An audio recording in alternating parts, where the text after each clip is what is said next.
Initially, the Vatican was suspected of burying sexual abuse scandals to protect its priests. Lately, the Vatican is suspected of covering up the existence of a time machine, or more specifically, a time viewer, known as the Chronovisor.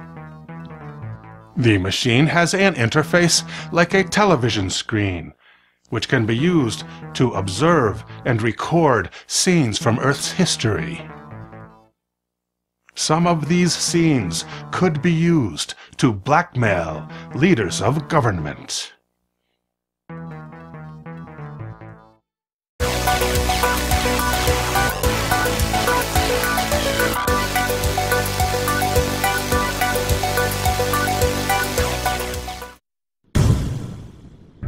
Father Pellegrino Ernetti was a Benedictine monk in Italy and a published authority as a musicologist.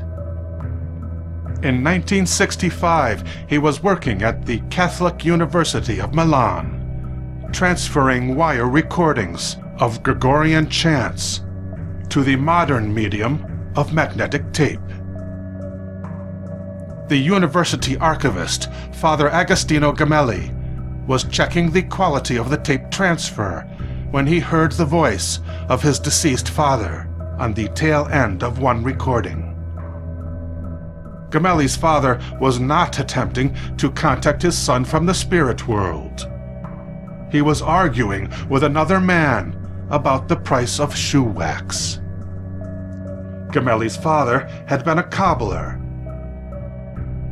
Since the voice did not exist on the original wire recording, Gemelli believed the magnetic tape had captured an event from the past. He believed it to be a reward from God.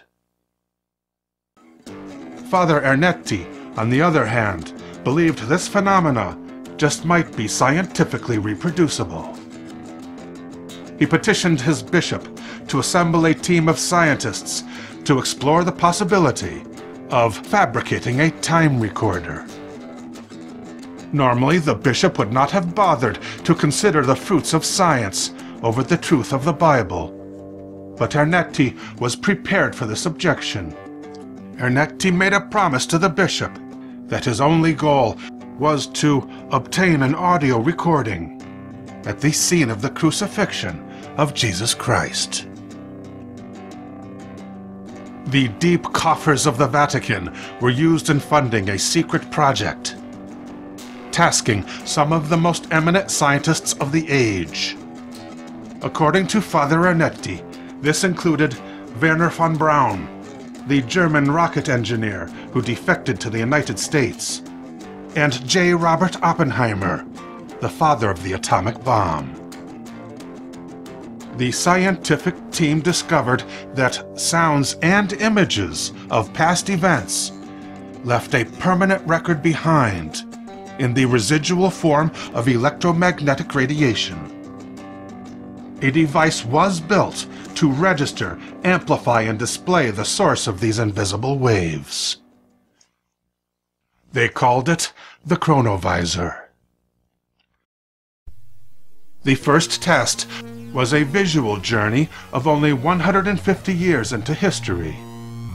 As the vacuum tubes of the Chronovisor hummed while warming up, a fuzzy picture of Napoleon Bonaparte came gradually into focus, except that there were two of him. The team was mortified. Something was wrong with the machine. But Oppenheimer said no. There is a little-known story that Napoleon sent a body double in his place to suffer the sentence of his final exile on the island of St. Helena.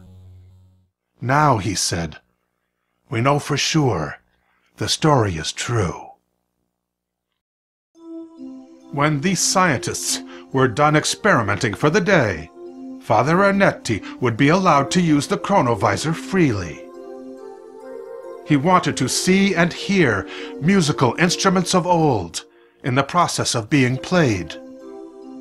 At first he searched in vain, among the marketplaces of ancient Greece. He was looking in the wrong place. He discovered that amphitheaters of the ancients were not used exclusively for presenting plays.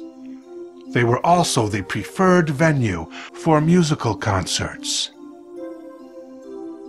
As a Roman Catholic monk, he was also well versed in Latin. That is how Ernetti was able to transcribe the complete script of Thyestes as it was being performed 2 centuries BC. Thyestes was one of the lost plays of Quintus Ennius, the poet laureate of the Roman Republic.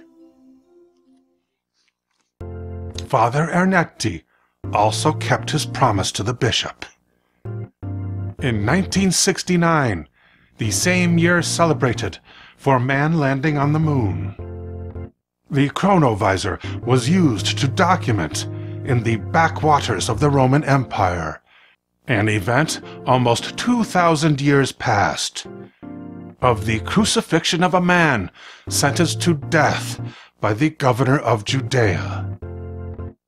Unfortunately for the bishop, the tape of this event disappeared, except for this photograph, preserved by Ernetti.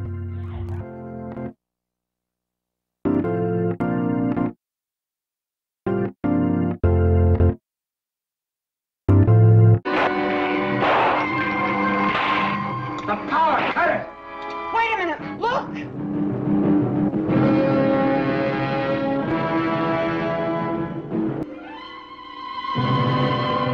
The Time Travelers. And the Lumicord, the love machine, gives sensuous stimulation that conditions both men and women to a fuller, richer life of love.